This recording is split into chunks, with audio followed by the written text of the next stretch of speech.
साथियों, स्वागत है आपका self study classes with Sumit Jain YouTube channel में। तो साथियों, स्टार्ट हो चुका है आज का ये सेशन। सभी लोग एक बार वीडियो को लाइक कर देंगे और जिन भी साथियों ने अभी तक दोस्तों सेल्फ स्टडी क्लासेस का ऐप डाउनलोड नहीं किया है वो जल्दी से ऐप डाउनलोड कर लें, ठीक है। और दोस्तों सेल्फ स्टडी क्लासेस में जो कोर्स है उस कोर्स में आप एडमिशन ले सकते हैं, ठीक है। जल्द ही नया बैच स्टार्ट होने वाला है दोस्तों, तो अभी से आप सेल्फ स्टडी क्लासेस ऐप को डाउनलोड करके अपने अध्ययन को बहुत बेहतर बना सकते हैं, है ना। जिन भी साथियों ने पहले पढ़ा है वो अपना रिवीजन कर सकते हैं दोस्तों, और जो भी साथी नए साथी हैं जो पढ़ना चाहते हैं, डीएसएसबी वाले हैं, है ना, टीजीटी पीजीटी वाले हैं, जूनियर टेट वाले हैं दोस्तों, तो जिन भी साथियों को एग्जाम में बहुत अच्छा और बेहतर प्रदर्शन करना है दोस्तों, तो आज ही आप सेल्फ स्टडी क्लासेस का ऐप डाउनलोड कर लें। और दोस्तों जल्दी ही कोर्स एडमिशन चालू, कोर्स मतलब न्यू जो है बैच चालू होने वाला है, ठीक है। तो जितने भी हमारे साथी हैं जल्दी से फटाक से वीडियो को लाइक करें। और आज हम भाषा विज्ञान को पढ़ने वाले इस क्लास में, ठीक है। आपने भाषा विज्ञान के पहले क्वेश्चन भी पढ़े होंगे दोस्तों, और आज बहुत ही महत्वपूर्ण प्रश्न है आपके लिए जो ओल्ड पेपरों में आए हुए हैं, ठीक है। तो ऐसे जितने भी साथी हैं सभी लोग लाइक करें और एक बार दोस्तों सेल्फ स्टडी क्लासेस ऐप पर जरूर आए, है ना।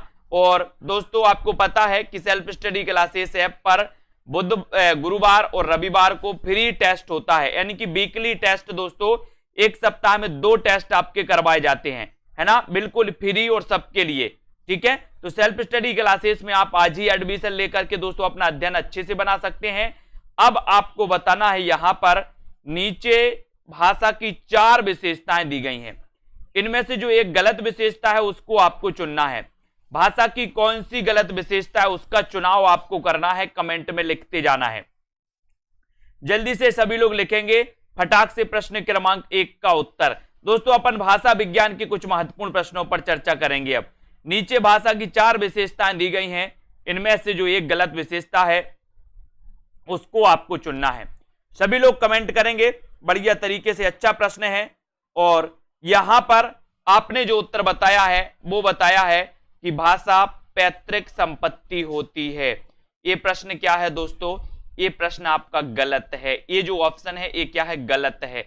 यानी कि आपका जो उत्तर हो जाएगा वो प्रश्न का उत्तर हो जाएगा सही बी नंबर, ठीक है। बी बिल्कुल सही आंसर, वेरी गुड। भाषा भावों एवं विचारों के संप्रेषण का माध्यम होती है दोस्तों भाषा, है ना। अब यहां पर देखो, एक सामाजिक संपत्ति होती है, भाषा पैतृक संपत्ति नहीं होती दोस्तों। भाषा कैसी होती है? अर्जित होती है ना। भाषा परिवर्तनशील होती है, उसका स्वरूप सदैव एक सा नहीं रहता। भाषा परंपरागत होती है, भाषा का प्रवाह कैसा होता है? अविच्छिन्न और नैसर्गिक होता है। भाषा अनुकरण से सीखी जाती है ना। भाषा सार्वजनिक संपत्ति तथा भाव संप्रेषण का सर्वोत्तम दोस्तों क्या होती है? साधन होती है। भाषा की प्रवृत्ति कठिन से सरल की ओर होती है, कठिन से सरल की ओर होती है दोस्तों। ये आपको सबसे मेन पॉइंट है। तथा प्रत्येक भाषा की भौगोलिक ऐतिहासिक सीमाएं होती हैं। तो आपको ये चीज याद रखनी है कि भाषा की जो प्रवृत्ति होती है वो कैसी होती है? कठिन से सरल की ओर। अगर नॉर्मल रूप में अगर हम समझें तो सबसे पहले आप क्या सीखना चाहते हो दोस्तों? भाषा। तो सबसे पहले आपको भाषा कैसी लगती है? कठिन लगती है। अब धीरे धीरे जब आप सीखते जाते हो तो आपके लिए भाषा कैसी हो जाती है? सरल हो जाती है ना। तो कठिन से सरल की ओर ये भाषा की प्रवृत्ति होती है। अगला क्वेश्चन यहां पर है दोस्तों, टकसाली भाषा कहते हैं, किसे कहते हैं? प्रश्न क्रमांक 2 का उत्तर आपको चयन करना है। टकसाली भाषा किसे कहते हैं? टकसाली भाषा किसे कहते? संस्कृत नेट भाषा को, ग्रामीण भाषा को, परिनिष्ठित भाषा को, या फिर कृत्रिम भाषा को? किसको कहते हैं? सभी लोग एक बार लाइक जरूर करेंगे। टकसाली भाषा आपको बताना है, टकसाली भाषा किसे कहते हैं? टकसाली भाषा किसे कहते हैं? 4 विकल्प हैं और 4 में से आपका सही उत्तर हो जाएगा। एक क्वेश्चन आपको कई बार कंफ्यूज करता है दोस्तों, इसमें आपको संस्कृत निष्ठ नहीं लगाना है, ग्रामीण नहीं लगाना है, कृत्रिम नहीं लगाना। यहां पर आपका उत्तर हो जाएगा परिनिष्ठित भाषा को क्या कहते हैं? टकसाली भाषा। टकसाली भाषा परिनिष्ठित भाषा को कहा जाता है, यानी कि आपका उत्तर सी की तरफ चला जाएगा। सी नंबर आपका बिल्कुल सही हो जाएगा, ठीक है। सी नंबर आपका सही हो जाएगा, है ना। यहां पर देखो, देवनागरी लिपि का सर्वप्रथम प्रयोग किस राज्य में माना जाता है? प्रश्न क्रमांक 3, किस राज्य में माना जाता है दोस्तों? सर्वप्रथम प्रयोग देवनागरी लिपि का सर्वप्रथम प्रयोग किस राज्य में हुआ माना जाता है? एक क्वेश्चन आपको चयन करना है और जिन भी साथियों को वीडियो को लाइक करना है और दोस्तों जिन भी साथियों को सेल्फ स्टडी क्लासेस ऐप में एडमिशन लेना है वो आज ही दोस्तों आप ले सकते हैं, है ना। 1 जुलाई से नया बैच स्टार्ट होगा, 1 जुलाई से। तो जो भी साथी हैं पढ़ना चाहते हैं, अभी दोस्तों 21 तारीख से हिंदी साहित्य का निचोड़ वाली लाइव क्लास स्टार्ट हो जाएंगी। फिर दोस्तों आपका हिंदी साहित्य का लाइव कोर्स 1 जुलाई से स्टार्ट हो जाएगा, है ना। देवनागरी लिपि का सर्वप्रथम प्रयोग किस राज्य में हुआ वो आपको बताना है। उत्तर चला जाएगा गुजरात। किस राज्य में हुआ दोस्तों? गुजरात में हुआ, यानी कि आपका जो डी नंबर है वो बिल्कुल सही है ना। जो आप लोगों ने बताया कि सर देवनागरी लिपि का सर्वप्रथम जो प्रयोग मिलता है वो गुजरात में, और गुजरात में भी दोस्तों आपको पता राजा जयभट्ट के 7वीं एवं 8वीं शताब्दी ईस्वी के एक शिलालेख में हुआ है, एक शिलालेख में ये हुआ है ना। इसको अपन को याद रख लेना है। प्रश्न क्रमांक 4 की बात करते हैं। अघोष अल्प प्राण ध्वनि कौन सी है? अघोष भी है और अल्प प्राण भी है, ये आपको बताना है। सभी लोग बताएंगे, 2 का ए गलत है वो, है ना। यहां पर अघोष अल्प प्राण ध्वनि कौन सी है ये आपको बताना है प्रश्न क्रमांक 4 में।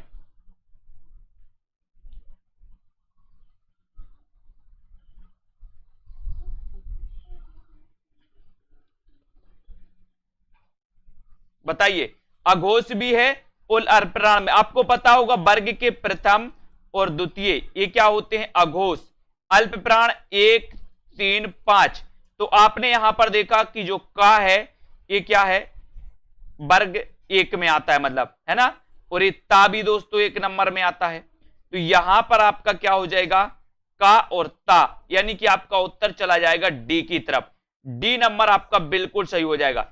प्रश्नगत अघोष अल्पप्राण ध्वनि का और ता है ना। ध्यातव्य हो कि अघोष व्यंजनों के उच्चारण में स्वर तंत्रियों में झंझनाहट नहीं होती। वर्ग के प्रथम द्वितीय व्यंजन ये अघोष हैं दोस्तों, और अल्पप्राण कौन होते हैं? वर्ग के प्रथम, तृतीय और पंचम, 1, 3, 5, है ना। इस प्रकार से अगले क्वेश्चन की ओर बढ़ते हैं। सारे के सारे क्वेश्चन बहुत ही महत्वपूर्ण है, इनका अभ्यास करना है। किस विद्वान ने देवनागरी लिपि के स्थान पर रोमन लिपि स्वीकार करने का सुझाव दिया था? किस विद्वान ने दिया था? बहुत बढ़िया क्वेश्चन है, कई बार ये क्वेश्चन आया है। किस विद्वान ने देवनागरी लिपि के स्थान पर रोमन लिपि स्वीकार करने का सुझाव दिया था? सुनीति कुमार चटर्जी ने, महात्मा गांधी, विनोबा भावे या फिर काका कालेलकर? किसने दिया था? प्रश्न क्रमांक 5। देवनागरी लिपि के स्थान पर रोमन लिपि स्वीकार करने का सुझाव किसने दिया था? और बढ़िया सा आंसर आ रहा है आप लोगों का कि सर देवनागरी लिपि के स्थान पर रोमन लिपि। ये क्वेश्चन कई एग्जामों में पूछा गया है ना, और यहां पर आपका उत्तर चला जाता है सुनीति कुमार चटर्जी, यानी कि ये नंबर जो है वो बिल्कुल सही है। 1 नंबर जो है वो बिल्कुल सही हो जाएगा। डॉक्टर सुनीति कुमार चटर्जी ने यह सुझाव दिया था कि देवनागरी लिपि के स्थान पर रोमन लिपि को प्रचलित किया जाए, है ना। ये था दोस्तों, ठीक है।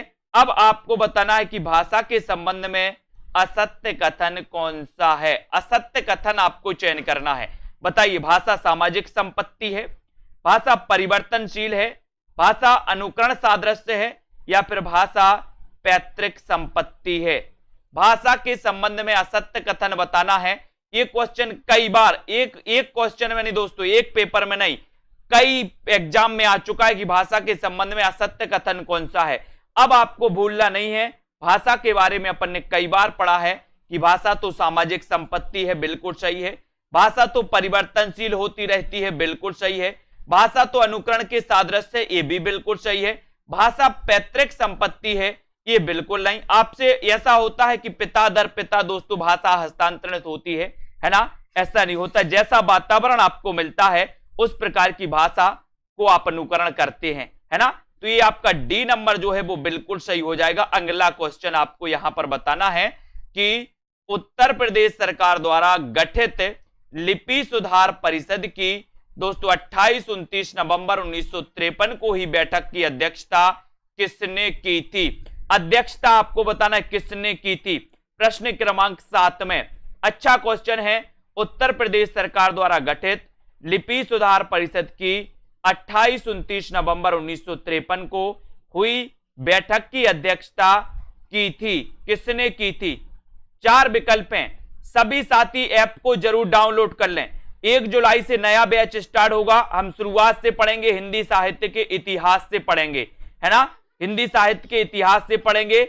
और दोस्तों उसमें आदिकाल भक्ति का लाइव कोर्स होगा आपका, ठीक है। तो यहां पर उत्तर प्रदेश सरकार द्वारा गठित लिपि सुधार परिषद की 28-29 नवंबर 1953 को ही बैठक की जो अध्यक्षता की थी वो की थी दोस्तों अपने तत्कालीन उपराष्ट्रपति डॉक्टर सर्वपल्ली राधाकृष्णन ने।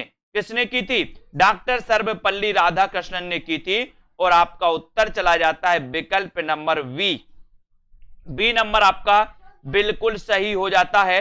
उत्तर प्रदेश सरकार द्वारा गठित लिपि सुधार परिषद की 28-29 नवंबर 1953 को ही बैठक की अध्यक्षता तत्कालीन उपराष्ट्रपति डॉक्टर सर्वपल्ली राधाकृष्णन ने की थी।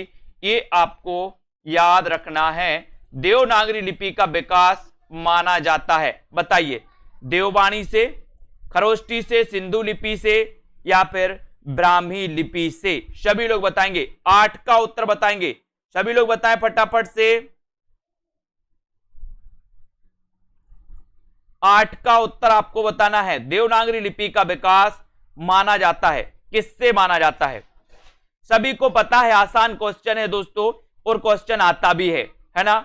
और यहां पर आपका जो 8 नंबर का क्वेश्चन है उसका सही जो उत्तर है वो उत्तर हो जाएगा कि सर देवनागरी लिपि के विकास की अगर बात करोगे तो वो है ब्राह्मी से। किससे मानी जाती है? ब्राह्मी से मानी जाती है। और सी नंबर आपका ब्राह्मी से बिल्कुल सही हो जाएगा। सी आपका राइट आंसर हो जाएगा। बहुत बढ़िया, सी नंबर देवनागरी लिपि का विकास ब्राह्मी लिपि से माना जाता है दोस्तों, है ना। और हिंदी जिस लिपि में लिखी जाती है उसे नागरी या देवनागरी लिपि कहा जाता है, यह भी आपको पता है। अगला क्वेश्चन है, हिंदी शब्दानुशासन ग्रंथ के रचनाकार कौन है? हिंदी शब्दानुशासन बताना है आपको। हिंदी शब्दानुशासन ग्रंथ के लेखक कौन है?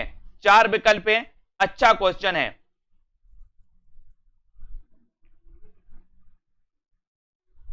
हिंदी शब्दानुशासन ग्रंथ के लेखक कौन माने जाते हैं?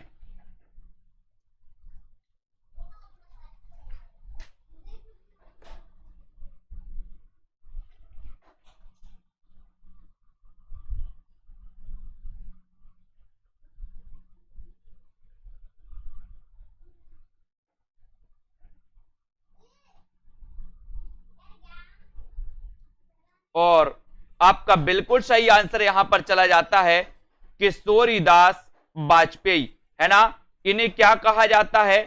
इन्हें हिंदी का पाणिनि कहा जाता है दोस्तों, हिंदी का पाणिनि, है ना। किसे? किशोरीदास वाजपेयी को। हिंदी व्याकरण का पाणिनि कामता प्रसाद गुरु को कहा जाता है।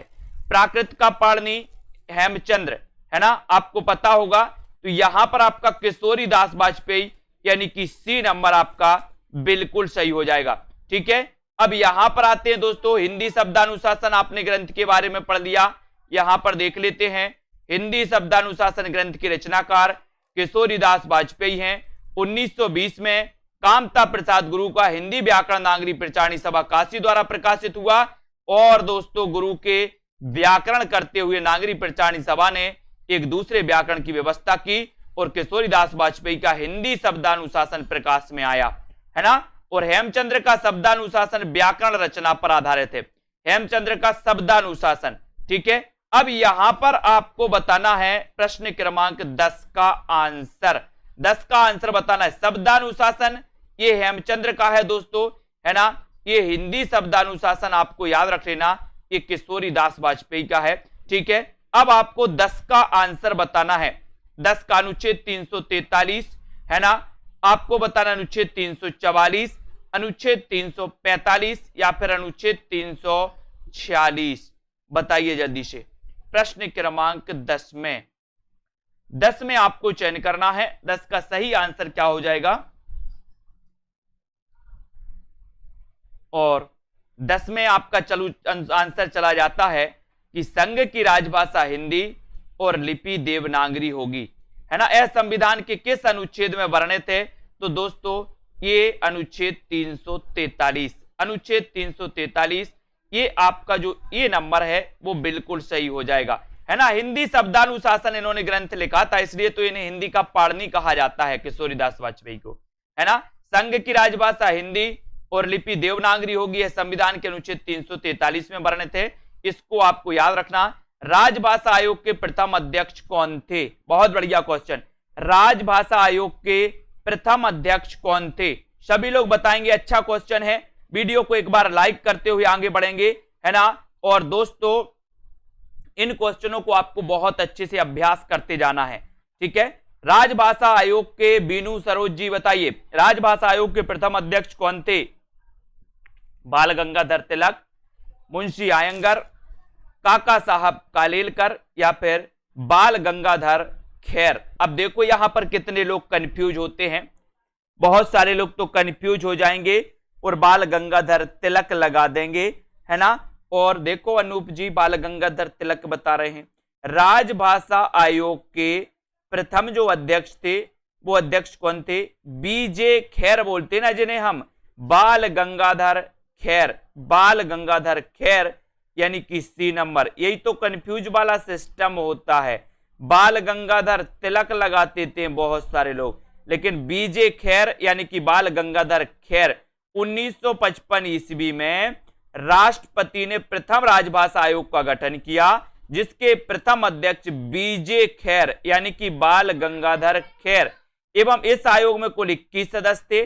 संविधान में यह व्यवस्था की गई कि राजभाषा के रूप में हिंदी को 1965 ईस्वी तक प्रतिष्ठित कर दिया जाएगा। ये व्यवस्था की गई थी, है ना। अब यहां पर आपको बताना है ग्रिम नियम का संबंध किससे है? बहुत बढ़िया क्वेश्चन है दोस्तों, है ना।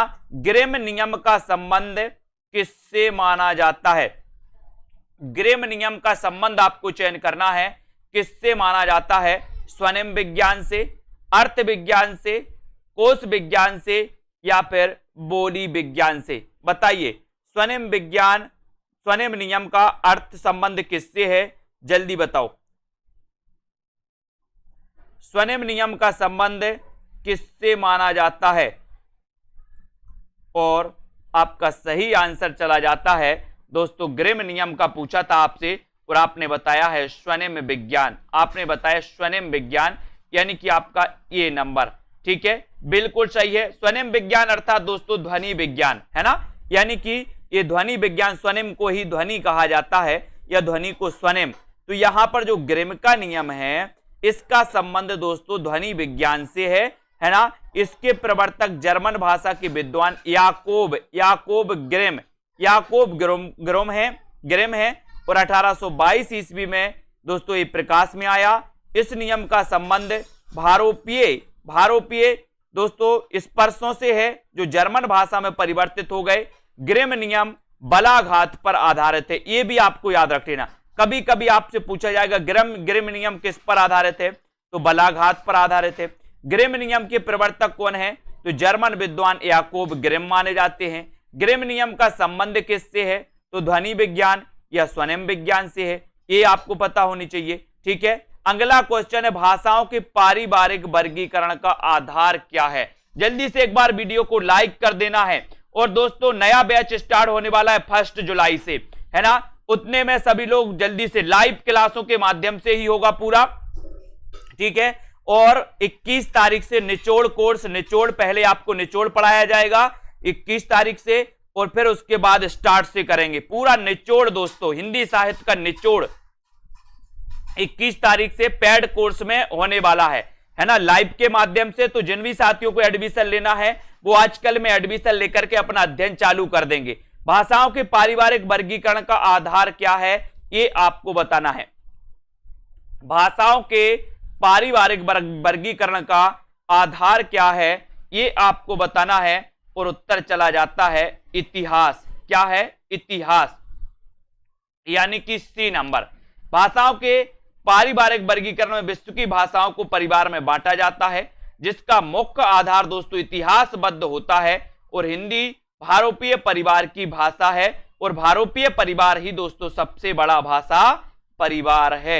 ये क्वेश्चन भी कई बार आया है कि सबसे बड़ा भाषा परिवार कौन सा है, तो भारोपीय भाषा परिवार है ना, ये भी आपको याद रखना है। अब यहां भारोपीय परिवार दोस्तों याद रख लेना, द्रविड़ परिवार, काकेशी परिवार, चीनी या एकाक्षरी परिवार, ये अनेक प्रकार के परिवार होते हैं, जिनमें सबसे बड़ा परिवार होता है अपना कौन सा? भारोपीय परिवार, और हिंदी भी भारोपीय परिवार के अंतर्गत आती है। ठीक है, पश्चिमी हिंदी की सर्वाधिक प्रमुख बोली इनमें से कौन सी है?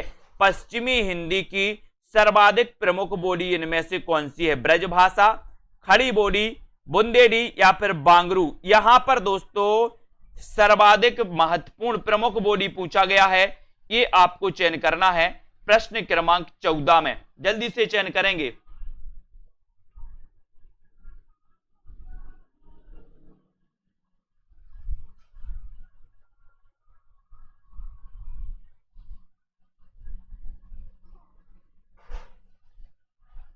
तो यहां पर जो दिया गया है उत्तर, वो दिया गया है दोस्तों ब्रजभाषा, है ना। ये पश्चिमी हिंदी की सर्वाधिक प्रमुख जो बोली है वो कौन सी है? ब्रजभाषा। ठीक है, यहां पर ब्रजभाषा दिया है। बाकी ये पूरी की पूरी रचनाएं दोस्तों किसकी हैं? बुंदेली भी पश्चिमी की है, बांगरू भी पश्चिमी की है, खड़ी बोली भी पश्चिमी की है, और ब्रजभाषा भी पश्चिमी हिंदी की मानी जाती है ना। तो यहां पर आपका जो उत्तर दिया है वो ब्रजभाषा, यानी कि ए नंबर। ठीक है, ब्रजभाषा ये पश्चिमी हिंदी से दोस्तों, पश्चिमी हिंदी की सर्वाधिक प्रमुख बोली है ना। तो यहां पर डाउट्स में ना रहे, ऐसे क्वेश्चन नहीं पूछे जाएंगे। ये क्वेश्चन डाउट्स वाले क्वेश्चन है और ये क्वेश्चन गलत होंगे। खड़ी बोली भी प्रमुख है, ऐसी बात नहीं है ना। तो यहां पर आ जाते हैं, यहां पर आ जाते, ब्रजभाषा बोली स्वरसेन या ब्रज की पश्चिमी हिंदी की सर्वप्रथम सर्वप्रमुख बोली है, और ब्रज बोली का क्षेत्र आगरा, मथुरा, बदायूं है ना। इस प्रकार से लोक साहित्य भी समृद्ध है, तो दोस्तों खड़ी बोली में भी समृद्ध है, ऐसी कोई बात नहीं है। बाकी ठीक है, अगला क्वेश्चन यहां पर, हरियाणी या बांगरू बोली किस अपभ्रंश से विकसित हुई है? ये आपको बताना है प्रश्न क्रमांक 15 में। हरियाणवी या बांगरू बोली किस अपभ्रंश से विकसित हुई है? ये आपको बताना है।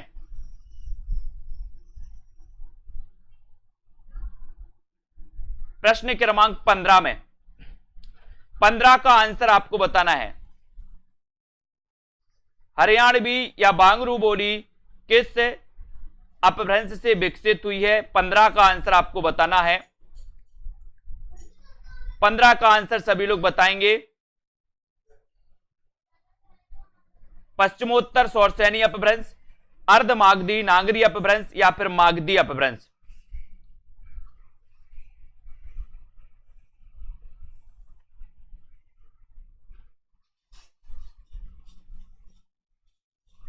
और यहां पर हरियाणवी या बांगरू बोली किस अपभ्रंश से विकसित हुई, ये आपको बताना था।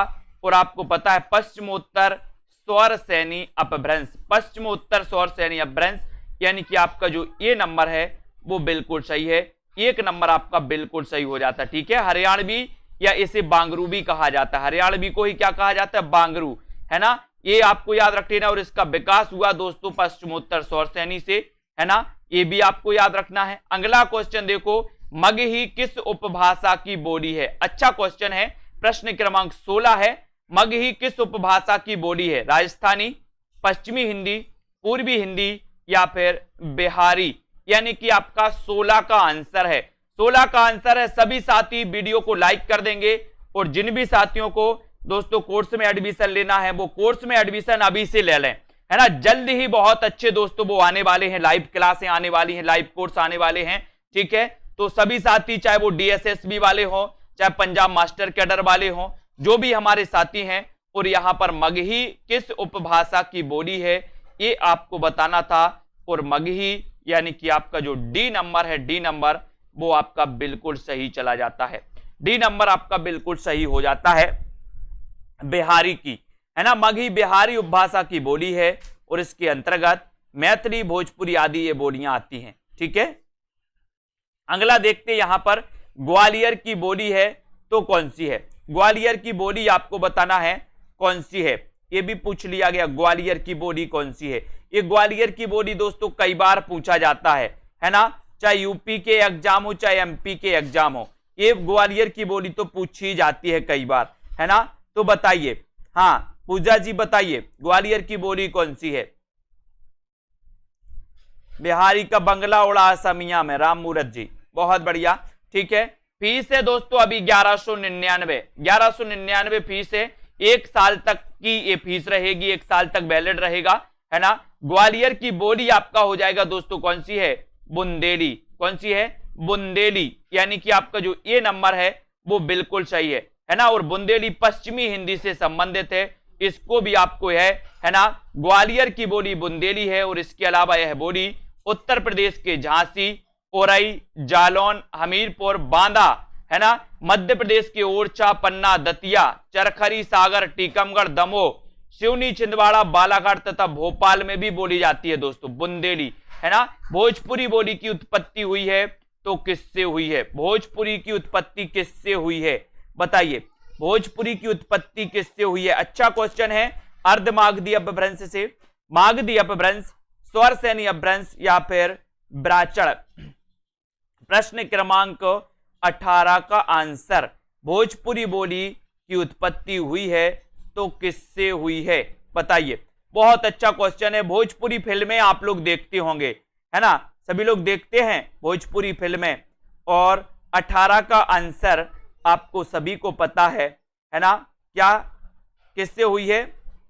और यहां पर आपका उत्तर चला जाता है, बोले सर ये जो भोजपुरी है ये सबसे बड़ी बात की बिहारी से संबंधित है, और बिहारी जो दोस्तों भाषा है वो मागधी अपभ्रंश से विकसित हुई है। तो यहां पर आपका जो उत्तर चला जाता है ये बी नंबर हो जाता है ना। अपन बोलते ना कि मगध का है ना बंगला उड़ा असमिया में, इस प्रकार से। तो ये भोजपुरी दोस्तों एक मग मैथी अपन ने पढ़ा था, ठीक है। भोजपुरी बोली की उत्पत्ति मागधी अपभ्रंश से हुई और यह बिहारी हिंदी के अंतर्गत आती है। इसको अपन को याद रख लेना। कौन सी भाषा देवनागरी लिपि में लिखी जाती है? देवनागरी लिपि में, ये क्वेश्चन आपका पीछा नहीं छोड़ेगा जब तक आप पढ़ोगे। कौन सी भाषा देवनागरी लिपि में लिखी जाती है? एग्जाम कोई भी हो दोस्तों, ये क्वेश्चन तो आता ही है, कई बार मैंने एग्जाम में देखा है। कौन सी भाषा देवनागरी लिपि में लिखी जाती है? प्रश्न क्रमांक 19 का उत्तर आपको चयन करना है। बताइए अभिषेक गुप्ता जी, हाँ बताइए, चलिए कौन सी भाषा देवनागरी लिपि में लिखी जाती है? और उत्तर चला जाता है कौन सा? बिल्कुल सही बताया आपने,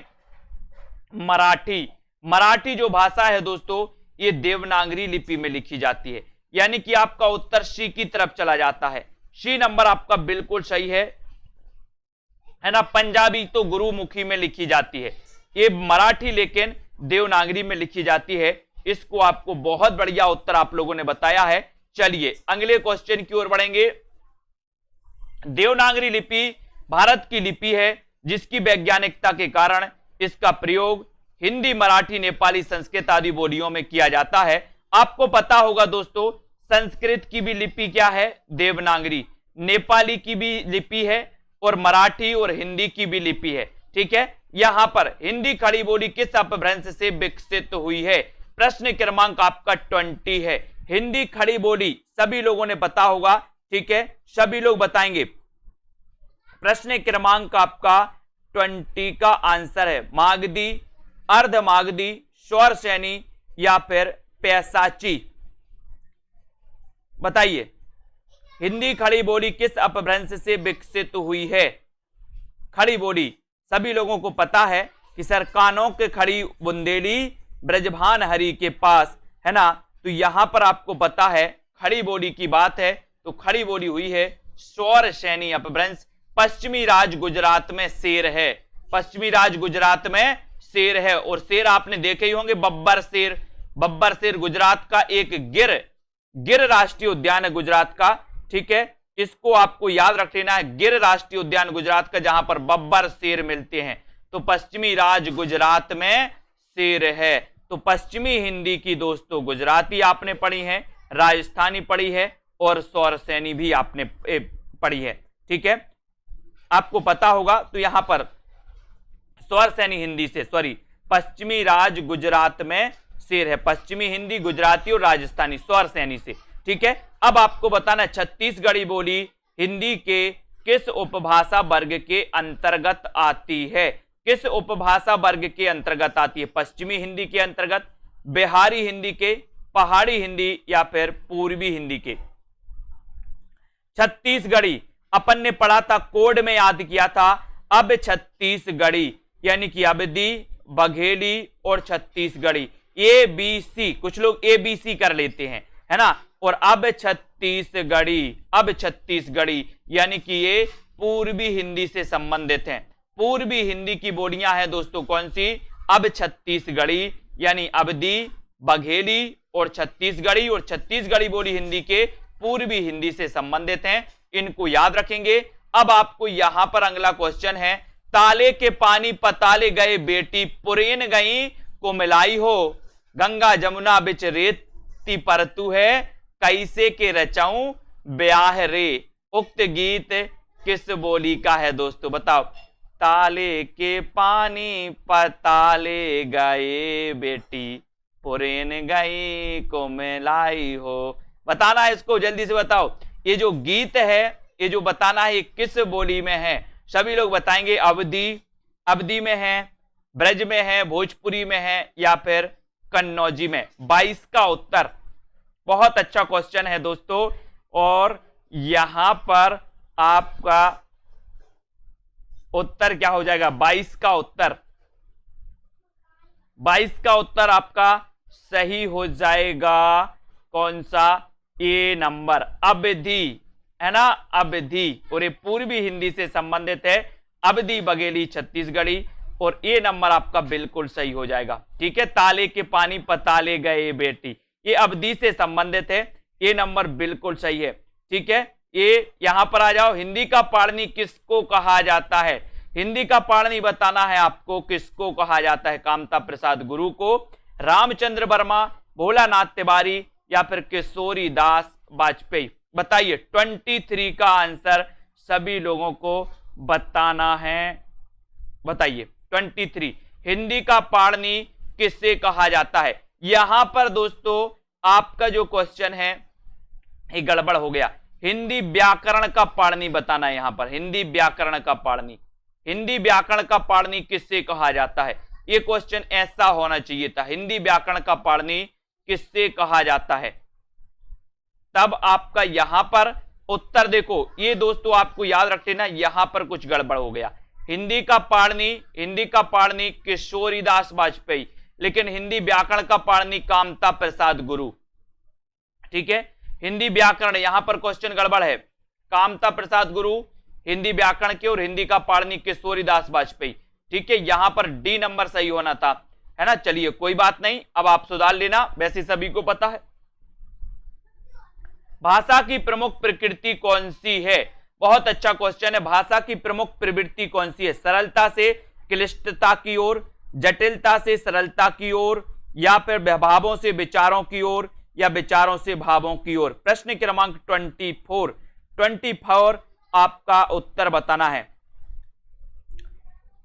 निम्न में से भाषा की प्रमुख प्रवृत्ति कौन सी है? भाषा की प्रमुख प्रवृत्ति कौन सी है? और यहां पर आपका राइट आंसर चला जाता है, प्रमुख प्रवृत्ति आपको बताना था, और उत्तर चला जाता है आपका कौन सा चला जाता है ना। यहां पर उत्तर हो जाता है जटिलता से सरलता की ओर, जटिलता से सरलता की ओर, यानी आपका जो बी नंबर है दोस्तों ये बिल्कुल सही है। बी नंबर आपका बिल्कुल सही हो जाता है। ठीक है, बहुत बढ़िया, है ना, ये बिल्कुल सही है। ये बी नंबर जटिलता से सरलता की ओर, ये बिल्कुल माना जाता है। अब अगला क्वेश्चन यहां पर अपन इसके बारे में देखते हैं। प्रत्येक भाषा का प्रमुख लक्षण यह है कि भाषा सदैव कठिनता से सरलता यानी स्थूलता से सूक्ष्मता की ओर प्रवाहित होती है। इस प्रकार से भाषा भावों तथा विचारों की वाहिका होती है। अपने इस गुण के कारण उसका निरंतर विस्तार एवं विकास होता रहता है। हम इसको दूसरे प्रकार से समझ लेते हैं। अंगिका किस राज्य की बोली है? अंगिका, अंगिका बताना है दोस्तों, एक बार लाइक जरूर करना सभी को, है ना। और जिन भी साथियों को एडमिशन लेना, बढ़िया मौका है दोस्तों, जल्द स्टार्ट होंगे कोर्स, जल्द आपकी लाइव क्लास है, जल्द ही दोस्तों नया बैच स्टार्ट होगा, तो अभी से आप एडमिशन ले लो। जुलाई के दोस्तों फर्स्ट वीक में स्टार्ट हो जाएगा आपका live course, live batch, new live batch, ठीक है। सभी लोगों को बताना है, जल्दी बताओ फटाक से। 25 का आंसर सभी लोग बताएंगे। अंगिका किस राज्य की बोली है, किस राज्य की बोली है, और उत्तर चला जाता है आपका, वो चला जाता है बिहार। क्या चला जाता है? बिहार। अंगिका किस राज्य की बोली है, और उत्तर है बी नंबर, ठीक है। बी नंबर आपका बिल्कुल सही है, ठीक है। अंगिका बिहार राज्य की बोली है, और बिहार प्रांत में भागलपुर के निकटवर्ती प्रदेश का नाम अंग था। अंग था, इसको याद रख लेना है, ठीक है। और यहां पर अपन देखेंगे कि दोस्तों जिसकी राजधानी कौन सी थी? चंपा, है ना। आधुनिक नाम चंपारण। यहां पर बोली जाने वाली बोली का नाम क्या था? अंगिका। और बिहार में बोली जाने वाली अन्य बोलियां हैं भोजपुरी, मगही और दोस्तों मैथिली, है ना। इनको आपको याद रख लेना है। और अंगिका भी कहां की है दोस्तों? बिहार की है। सभी लोग याद रखेंगे, ठीक है। और इसी प्रकार से दोस्तों आप अपने अध्ययन किया है, कल अपन आगे अध्ययन करेंगे, यहां से 26 से अध्ययन करेंगे। सभी लोग दोस्तों इसी प्रकार से यथावत आपको पढ़ते रहना है, वीडियो को लाइक और शेयर करते रहना है। जिन भी साथियों को कोर्स में एडमिशन लेना है वो कोर्स में एडमिशन लेकर के बहुत अच्छे से करते हैं, क्योंकि आपको पता है 21 तारीख से, है ना, निचोड़ दोस्तों हिंदी साहित्य का निचोड़ कोर्स है, वो पेड कोर्स में पढ़ाया जाएगा। निचोड़ वाला कोर्स है पूरा, शुरुआत से हिंदी साहित्य का इतिहास से लेकर के एकांकी तक, और दोस्तों ये पूरा निचोड़ कोर्स पढ़ाया जाएगा 10 दिन में, 10 दिन में कंप्लीट होगा। 1 जुलाई से नया बैच स्टार्ट होगा, है ना। तो जिन भी साथियों को दोस्तों अभी ऐप में डाउनलोड करना है वो डाउनलोड करके कोर्स में एडमिशन ले सकते हैं। अच्छा मौका है, सुनहरा मौका है दोस्तों सभी के लिए, है ना। तो सभी साथी, आकांक्षा जी, प्रीति जी, है ना, पूजा जी, गीतिका, प्रिया जी, सोनू जी, सतीश जी, दारसू जी, नवदीप जी, रीना, लालदास, कल्पना जी, रेखा जी, संगीता, आशु जी, गोंडवाल, श्वेता, ममता जी, प्रमोद जी, मनीषा जी, सरोज, इंदु सिंह जी, रेखा सरोज जी, ममता जी, प्रदीप जी, मोहित जी, लालदास जी, सरस्वती जी, श्याम पंडित जी, बहुत बढ़िया, बिल्कुल, है ना। सोनू KM जी, लोकेश जी बिल्कुल ठीक है अब, है ना। 50% आराम है पैर में, है ना। सबिता, डॉली सेठ जी, रेखा जी, वेरी गुड, ठीक है, बहुत बढ़िया, है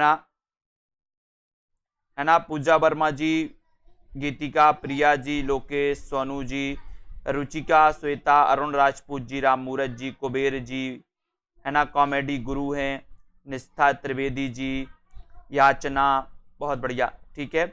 और प्रेमलता जी, रचना जी, गायत्री जी, अनीता धिम्मन जी, लालदास जी, मनीषा गिल जी, विवेक यादव, नामवीर जी, बहुत बढ़िया, रईस जी, ममता जी, अर्शदीप, संगीता, अभिषेक जी, सरिता पांडे जी, मोहित जी, ममता मेहता जी, मीनाक्षी, वेरी गुड, निर्मला जी, बहुत बढ़िया, है ना। धन्यवाद सभी साथियों को, बहुत बढ़िया। संजय यादव जी हैं, शशि जी। थ्योरी मिलेगी, थ्योरी भी रहेगी, टेस्ट भी रहेंगे, कोर्स में भी मैं आपको बता दे रहा हूं, है ना। रजनी राजपूत जी, गोविंद जी, सोनिया, पूजा सिंह जी, मनीषा, अर्शदीप, बीनू जी, वेरी गुड, है ना। कोर्स में थ्योरी भी रहेगी अभिषेक जी, टेस्ट भी रहेंगे, ट्रिकी वीडियो भी रहेंगे, डाउट्स वाले वीडियो भी रहेंगे, रिकॉर्डेड कोर्स भी रहेगा, लाइव क्लासें भी रहेंगी, सब कुछ रहेगा, है ना। Jaswant ji, Sabita Yadav ji, very good, Hemani, Ramdayal, Lovely Thakur ji, Kuber, OP ji, Manisha, Priya Jayant ji, Sarita Yadav ji, धन्यवाद, OP Singh ji, very good सभी को, है ना। प्रमोद सैनी, अश्विनी जी, सबिता दलाल जी, मंजू मैनपुरी जी, बहुत बढ़िया, सीमा यादव, सर्वेश जी, शिव संकल्प जी, बिल्कुल, सभी साथी निरंतर अध्ययन करते रहें। रीना जी, बबीता जी, सोनू सिंह जी, बिल्कुल सोनू जी आपका भी नाम ले लिया है। सुबोध यादव जी हैं, है ना, बबीता यादव जी हैं, मंजू जी हैं, सानवी जी, वेरी गुड, नवदीप जी, राधिका,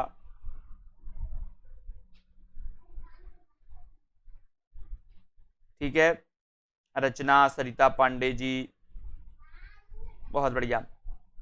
बिल्कुल अध्ययन करते रहें निरंतर दोस्तों और आगे बढ़ते रहें, ठीक है। इसी प्रकार से लाइक करते रहें, अपने मित्रों तक शेयर करते रहें इस सेशन को, ठीक है, और निरंतर आपको आगे बढ़ना है, ठीक है।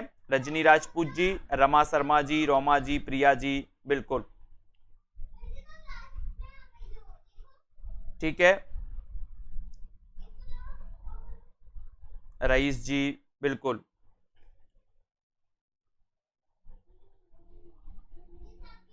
लवली ठाकुर जी हैं, विवेक जी, ठीक है। तो सभी साथियों को धन्यवाद।